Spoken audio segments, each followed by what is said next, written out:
La historia nos pertenece, nos otorga elementos para comprender el presente y, por lo tanto, actuar conscientemente en él. Interruptus. Escucha y comparte con nosotros la idea de que el pasado constituye lo que somos y lo que seremos en el futuro. Interruptus. Hacer época no es intervenir pasivamente en la cronología, es interrumpir el momento. Interruptus. Pasado es presente.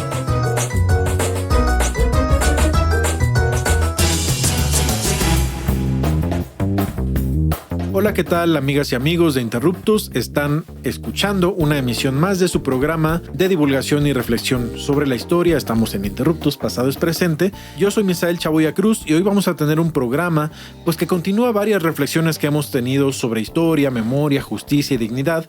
Pero antes de iniciar nuestra conversación con la invitada del día de hoy, quiero saludar a Augusto Mote, que también ya está por acá en el Instituto Mexicano de la Radio. Hola, ¿qué tal? ¿Cómo están? Amable audiencia, Misael, ya andamos por acá en el IMER para un programa más que va a estar seguramente bien interesante. Seguramente sí, porque toca fibras sensibles de una historia que está abierta todavía en nuestro país, ¿no? Y bueno, como ya les anunciaba, hoy vamos a tener una conversación sobre justicia y dignidad en la reconstrucción del pasado y la construcción de una memoria viva sobre las vivencias y las violencias del Estado mexicano. Y para ello contamos con la presencia de Patricia Bernal. Ella es etnóloga, egresada de la Escuela Nacional de Antropología e Historia, 3 veces H, ENA. Fue becaria de la Comisión Nacional de Búsqueda, donde formó parte de la Unidad de Análisis de Contexto. También participó como investigadora en el Mecanismo para el Esclarecimiento Histórico y actualmente colabora en el sitio de memoria circular de Morelia número 8. Patricia, bienvenida a Interruptus y al IMER. Muchas gracias, Misael, Augusto, por la invitación. No, es todo un gusto para nosotros tenerte aquí, ¿no? Sobre todo para que nos platiques un poquito, ¿no? Sobre la chamba, ¿no? Que están realizando en estos momentos. Y bueno, pues ya para abrir la conversación, quisiera que nos platicaras, ¿no? Sobre todo para el público no especializado, quien no conoce un poco, ¿no? Sobre este sitio de memoria. Platícanos un poco, ¿no? Sobre Circular de Morelia. Bueno, Circular de Morelia es un sitio de memoria que se ubica en el sótano del edificio que fue sede de la Dirección Federal de Seguridad de 1972 a 1979. Fungió como un centro clandestino de detención y tortura que a su vez se articuló con otros centros de detención, no solo en el Valle de México, sino a nivel nacional, y pues que es señalado particularmente porque en ese espacio se cometieron violaciones graves a derechos humanos durante el periodo de violencia política de Estado. Sobre eso, pues creo que tienes una muy amplia experiencia como investigadora y nos gustaría que en este programa platiquemos justamente sobre cómo es este vínculo entre el proceso de documentación y de investigación, pues en un tema tan profundo y tan doloroso que es parte del pasado reciente de nuestro país, que es el contexto de violencia de Estado. ¿Cómo fue dándose este proceso de investigación, de documentación?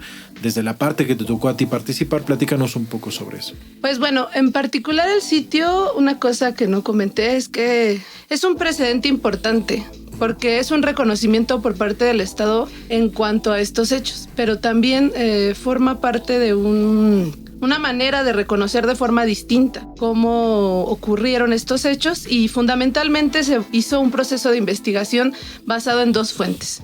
Por una parte, los archivos que emitieron estas propias corporaciones de seguridad, como fueron la Dirección Federal, la Dirección General de Investigaciones Político y Sociales, que ambos ya son acervos desclasificados y que se encuentran a resguardo del Archivo General de la Nación, los cuales debemos ser cuidadosos con estas fuentes. Y es una pregunta importante porque tienen un sesgo, deben ser interpretados a partir de entender quién los emitió, con qué motivaciones se emitieron y con el conocimiento de todo el contexto en el que surgieron este tipo de documentos.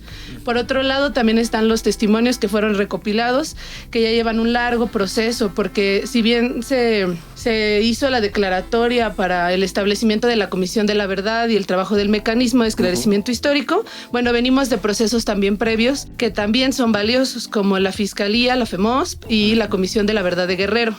Estos testimonios que nos otorgaron los sobrevivientes, familiares, las víctimas directas de estas graves violaciones, son parte fundamental del entendimiento porque permiten ir más allá del propio documento y también deben ser tratados con mucho cuidado debido a lo que las propias personas compartieron acerca de estos hechos, ¿no? Y son pues muy valiosos, por lo cual deben de tener un resguardo muy particular también al momento de ser utilizados para los informes, para procesos de justicia y todas aquellas cosas, acciones de memoria que se están trabajando actualmente. Claro, o sea, es un tema que, como bien comentas, ¿no? Que es súper delicado y sobre todo, ¿no? Para la memoria pública en México, pues también es doloroso, ¿no? Incluso también es poco conocido, ¿no? Obviamente, pues entendemos, ¿no? Cuáles son las connotaciones de que no haya habido, ¿no? Una apertura como tal, ¿no? Un reconocimiento del Estado mexicano a las violaciones de derechos humanos, ¿no? Yo considero, pues, que sí es como parte de un proceso, como bien lo nombras, ¿no? Con la creación de la Fiscalía, ¿no?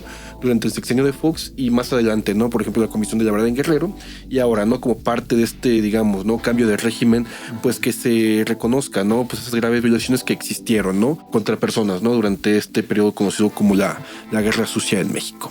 Y yo quisiera preguntarte un poco más, ¿no? Sobre el sitio y cuál es la relación, ¿no? El vínculo que tiene, ¿no? De las familias o las víctimas de estas graves violaciones a derechos humanos con la institución. ¿Qué se espera, digamos, de ellos, ¿no? Como sobrevivientes a estas violencias. Bueno, el sitio de memoria ha fungido como un puente de comunicación con ellos constante. Nosotros lo que hacemos actualmente es dar atención específica a todas las peticiones, a las solicitudes que se dan en materia de memoria. El sitio tiene diferentes actividades, como por ejemplo talleres, conversatorios, la museografía, los recorridos, cine debates, los cuales se dan muchas de las actividades que llevamos a cabo se dan siempre de la mano con ellos.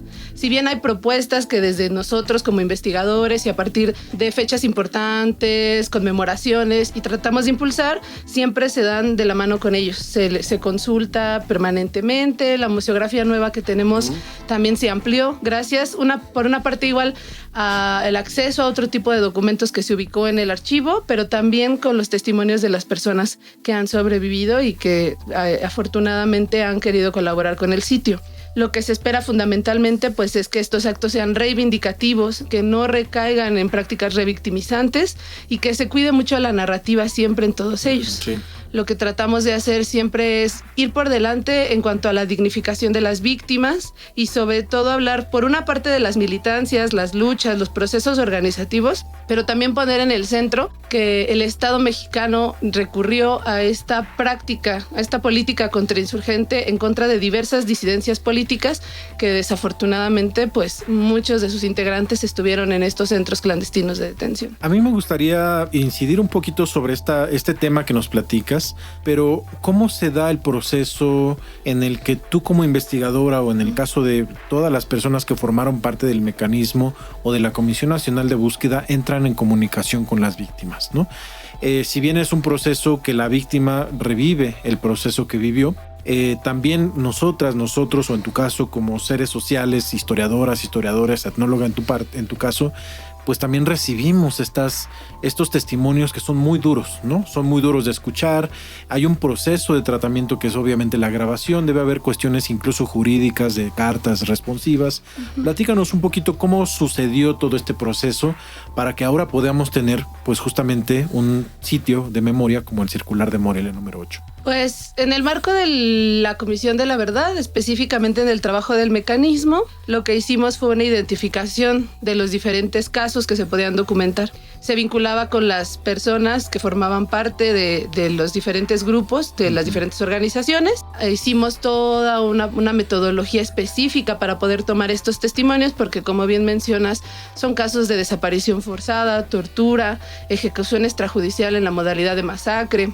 Y dada la gravedad, no es un acercamiento sencillo, porque a final de cuentas cuando uno toma el testimonio no solamente es una cuestión de ir y extraer información, ¿no? Para un fin académico o con esta idea de esclarecer la verdad. Que eso puede que lleve décadas haciendo en otros contextos, ¿no? Sí, claro, sino más allá de eso se trataba de hablar con las personas previo a las tomas de testimonios, conocer cuál era la opinión que se tenía en cuanto a las expectativas también de esto. Era muy complicado y también poder no generar, dejarlos a ellos de una manera lastimada o que se hiciera tan explícito el recurrir a ciertas cosas, sobre todo en los testimonios de tortura. Se trataba de cuidar mucho la cuestión de la aproximación de la pregunta y también siempre se les consideraba en cuanto a qué de eso querían que fuera público, ¿no? Sobre todo en el sentido de primero de su identidad. si querían que se compartiera su nombre, ¿no? Sus militancias y todo esto, o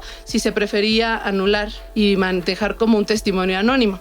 Otra parte importante también es que muchos de ellos y de ellas era la primera vez que podían hablar del caso. A mí me tocó tomar muchos testimonios de hombres particularmente, y ellos me comentaban que pues era la primera vez que habían platicado esto de manera abierta, más allá de sus propias compañeras, compañeros o familias, y también tenían algunas exigencias en cuanto a cómo se pudiera difundir, en el sentido de que habían ubicado que algunas historiadores habían recurrido a prácticas que no les parecían adecuadas, debido a que se pone por delante la cuestión del esclarecimiento y de dar a conocer los hechos.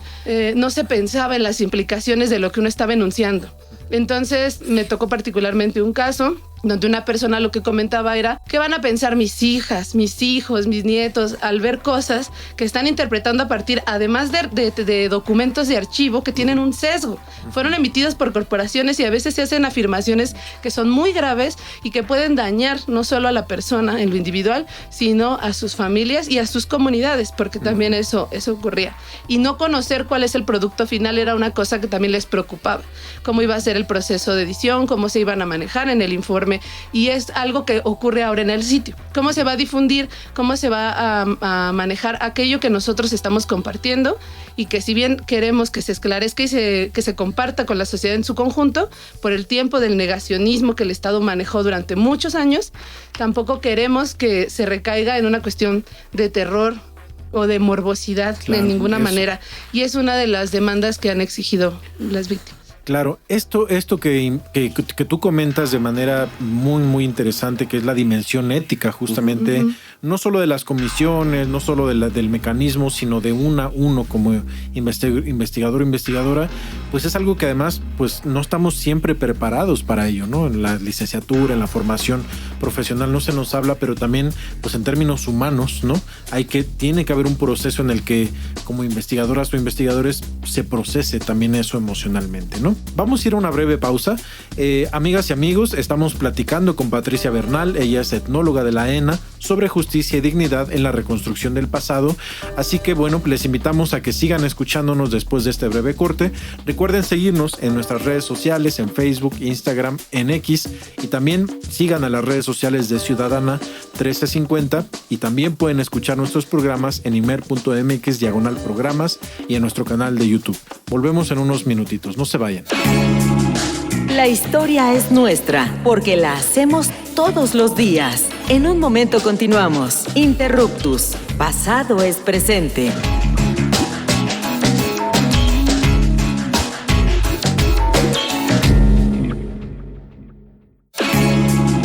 No somos los mejores del mundo, pero sí los mejores del rumbo. Continuamos en Interruptus, conocimiento histórico para que no te tuerza la policía intelectual.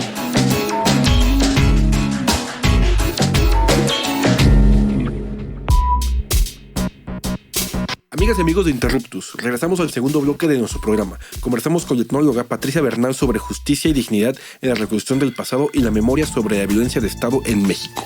Pues Patricia, a mí me gustaría continuar con la conversación que teníamos antes del corte sobre el tratamiento de los testimonios, ¿no? Las imágenes, hay muchas fotografías, me imagino que hay todo un proceso de identificación, ¿no? Muy exhaustivo de quiénes son las personas que ahí aparecen. Otros documentos, como nos has comentado, documentos de la DFS, documentos que ahora están en el Archivo General de la Nación, o documentos que se han elaborado a partir justamente de la recabación de este tipo de testimonios. Pues cómo todo eso se hace frente a las actoras, a los actores políticos que estuvieron allí. Muchos de ellos todavía viven, ¿no? Y participan en estos procesos de construcción de la memoria. Platícanos un poco sobre ello.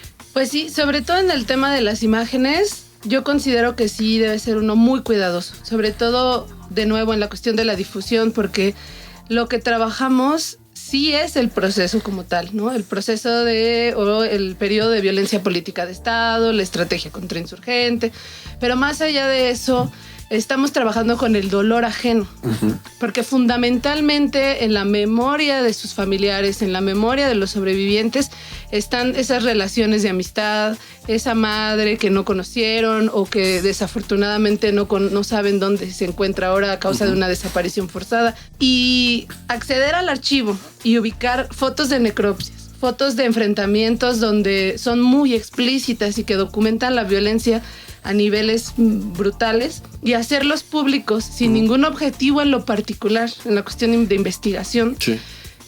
Pone expuesta la dignidad de la propia persona y debe ser muy cuidadoso. Ahora en el sitio tenemos algunas fotos que corresponden sobre todo a las famosas fichas signaléticas, que eran estos fichajes que hacían las corporaciones de seguridad y que a veces los propios familiares es la primera vez que ven. También recuerdo mucho durante un testimonio y al trabajar un caso en el mecanismo, que una de las personas que yo entrevistaba me decía: yo no tengo ninguna foto de esa época, ¿no? Debido a la violencia, a la prisión por motivos políticos y posteriormente al exilio, yo no pude conocer o no pude guardar más bien ese tipo de fotografías. De su propio archivo personal. De él mismo, de su memoria individual. Lo que hicimos fue recuperar una foto, recortarla y mostrársela, aunque a final de cuentas son dolorosas, es parte también del acceso a la verdad, garantizar ese esclarecimiento ante ellos y poderles restituir documentalmente todo aquel acervo que esté relacionado con ellos, todo este seguimiento que se les dio a sus familias, a ellos mismos, y que también en la museografía ellos se sientan dignificados, no solo expuestos, porque hay algunas propuestas donde se busca exaltar la violencia y está bien, no debe quedar fuera esa parte, debe de estar el señalamiento permanente. Sin embargo, la consulta a los familiares, a los sobrevivientes, va en el sentido de que se sientan reconocidos y dignificados con ella y no que genere un rompimiento o una afectación en lo psicológico, en lo personal. Y es muy interesante porque cuando han ido sobrevivientes al sitio, la memoria corporal es algo que todo el tiempo está presente. En Circular de Morelia hay una rampa de acceso donde, bueno, entraban los coches y estaba el estacionamiento, y esa rampa es una cosa muy significativa para ellos. A pesar de la violencia, es una manera de reconocer el espacio donde estuvieron, pero también es una cosa que revive. También a mí me tocó escuchar algunas afirmaciones en el aspecto del archivo general, porque estuvieran personas ahí presas. En Lecumberri. Y yo le comentaba en algún momento a alguien, pues puede usted ir, ¿no? De acceder a su archivo, lo podemos acompañar. Y me decía, yo no quiero regresar a ese lugar. O sea, yo regreso a ese lugar y así lo hayan rehabilitado, ahora que está también un sitio de memoria allá, yo no quiero volver, porque es revivir aquella violencia y no estoy preparada, no estoy preparado para eso. Y pues eso es algo que todo el tiempo se debe de cuidar, ¿no? Porque pues todos estos esfuerzos están orientados hacia ellos, más allá de otra cosa. Sí, o sea, a mí me parece, digamos, bien interesante, ¿no? Justamente esta parte que comentas sobre la ética, ¿no? En el momento, digamos, de tratar los testimonios, en el momento de acercarse, ¿no? Pues a las personas, ¿no? Víctimas de estas violencias de Estado, ¿no? Yo me parece que sí es una cuestión muy importante y sobre todo la parte que comentas, ¿no? De, pues, cómo muchas personas pueden revivir traumas, ¿no? Del pasado y cómo estos sitios, aparte, sí, fungen como sitios de memoria, pero también como, digamos, provoca una impresión emocional, ¿no? Para todos aquellos que, digamos, fueron víctimas o también todos aquellos que se acercan, ¿no? Incluso, ¿no? Como curiosos, ¿no? Para saber qué hay ahí, ¿no? Yo creo que eso es muy importante para tratar y justamente debería ser, ¿no? Como el objetivo, ¿no? De todo sitio de memoria. Y bueno, pues ahora yo quisiera preguntarte, ¿no? Que si bien estamos hablando de un sitio de memoria que como tal, ¿no? Pues no podemos negar, ¿no? Que es parte del Estado mexicano y que, como bien lo habíamos comentado, ¿no? El Estado mexicano asume la responsabilidad de todas estas graves violaciones a derechos humanos. ¿Cuál sería el rol de esta institución, ¿no? En estos procesos, de obtención de justicia y de conservación de la memoria? Bueno, una de las cosas que es muy importante es que tanto los documentos como los archivos debe garantizarse su preservación. Una es que se recopilen en un marco muy formal, que todos ellos se digitalicen bien, todas aquellas cuestiones técnicas. Deben de garantizarse su preservación en repositorios donde después pueda generarse un acceso público con todas estas medidas, evidentemente de cuidado también, por el tipo de cosas que podemos encontrar ahí. Y también de divulgación. Estos espacios, centros de memoria, archivos, ¿no? Lo que buscan es que no se pierdan, porque de pronto podemos tener una cosa en algún lugar y en algún momento puede llegar a faltar. O la persona que nos brindó su testimonio, si no tenemos mucho cuidado en preservarlo, en transcribirlo, en censurar las partes que por escrito nos dijo que no quería que se compartieran o se difundieran. Si no lo hacemos bien y en algún momento la persona ya fallece, no podemos acceder a tomar de nuevo un testimonio de este tipo, por ejemplo, también debido a lo que provocamos durante estas tomas de testimonio. No es como ahorita me entrevistan, puede haber un error y se vuelve a hacer. No, debemos de ser sumamente cuidadosos, y una de las cosas importantes pues es esta preservación, porque no solo garantiza de nuevo el derecho a la verdad y a la memoria de las personas, de lo individual, que eso es una de las partes fundamentales, sino también de la sociedad en su conjunto, porque más allá de solamente hacer acciones de divulgación, todo esto que se hace va orientado a que después puedan generarse procesos efectivos de justicia, ¿no? Y la restitución documental también va en ese sentido. Devolverle a las propias víctimas, sobrevivientes y familiares aquellos acervos identificados que pueden servir para sus propios procesos jurídicos que están emprendiendo, que tengan con ello poder esclarecer estos hechos, saber qué ocurrió, qué se estaba escribiendo sobre ellos, qué información obtuvo el Estado de ellos y de ellas, cómo se hizo todo este proceso de seguimiento a sus familias, a sus compañeras, a sus compañeros, pues también es importante, y creo que uno de los trabajos fundamentales es ese, el garantizar que se preserven y que se difundan en un marco que permita todo eso. Para cerrar, Patricia, a mí me gustaría preguntarte cómo se va dando la construcción del discurso museográfico en el Circular de Memoria y cómo es que se mantiene vivo, dinámico, para ofrecer justamente al público y a las propias víctimas que puedan acudir una visión pues de eso que pasó, ¿no? Que está abierto todavía, que todavía se sigue investigando y que seguramente es algo que irá enriqueciéndose y complementándose con el paso de los años. Pues, como lo mencionaba antes, es la segunda museografía que tiene el sitio. Y se está actualmente trabajando en ampliar esa museografía, colocar algunos otros elementos que puedan permitir integrar otros hechos y tener constantemente una actualización. Se está trabajando, por ejemplo, en exposiciones temporales que se van a difundir en el sitio de memoria, que corresponden a hechos conmemorativos específicos. En ese marco, constantemente lo que se busca es que esas exposiciones temporales tengan una línea narrativa de acercamiento al público, y que esa línea narrativa, junto con todo lo que conlleva la museografía, que son las imágenes, todas las cosas que se integran, estén constantemente en conversación con los propios solicitantes, los colectivos, y pueda poderse enriquecer, porque fueron diversas las disidencias políticas que fueron objeto de la represión. Y en ese marco, pues, cuando nos visitan, tratamos de que, a pesar de que el espacio es muy pequeño, pueda tenerse un entendimiento integral del hecho. No solo reducirlo, sino ampliarlo.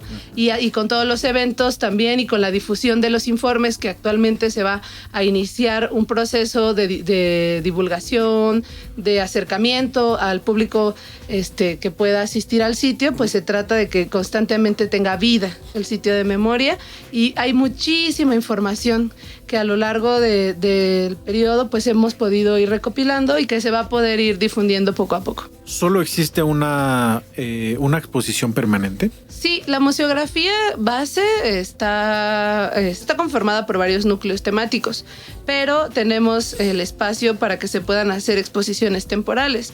Por ejemplo, en el mes de septiembre tenemos pensada una exposición temporal que se hizo igual en colaboración con familiares y sobrevivientes a 60 años del asalto al Cuartel Madera, donde la línea narrativa para las personas justamente es acercarlos al entendimiento del hecho, del asalto, del Grupo Popular Guerrillero y de toda la organización en Chihuahua, pero a partir de los propios escritos de los actores. Entonces se van a colocar como parte de la museografía fotografías, testimonios de los sobrevivientes, fragmentos, y también algunos escritos del doctor Pablo Gómez, de Arturo Gamis, para que las personas se queden con eso, más allá de las interpretaciones que pues se pueden leer en otro tipo de textos como más académicos, que puedan lograr un entendimiento efectivo porque al sitio, pues, de las personas que asisten van desde público especializado, personas curiosas, como mencionaban hace rato, que de pronto ven que es un museo, piensan que es un museo, un sitio, no tienen muy bien claro qué es,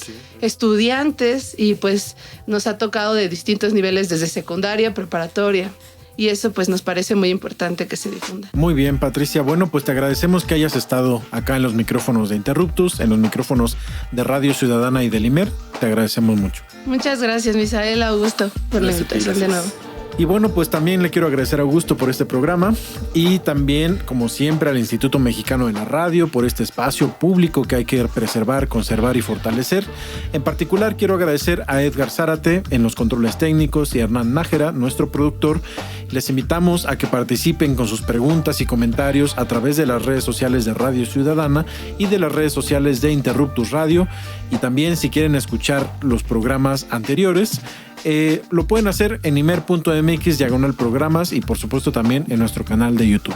Nos escuchamos el próximo lunes en punto de las 4 p.m. como siempre en Lunes de Interruptus de Radio Ciudadana. Hasta pronto. Adiós.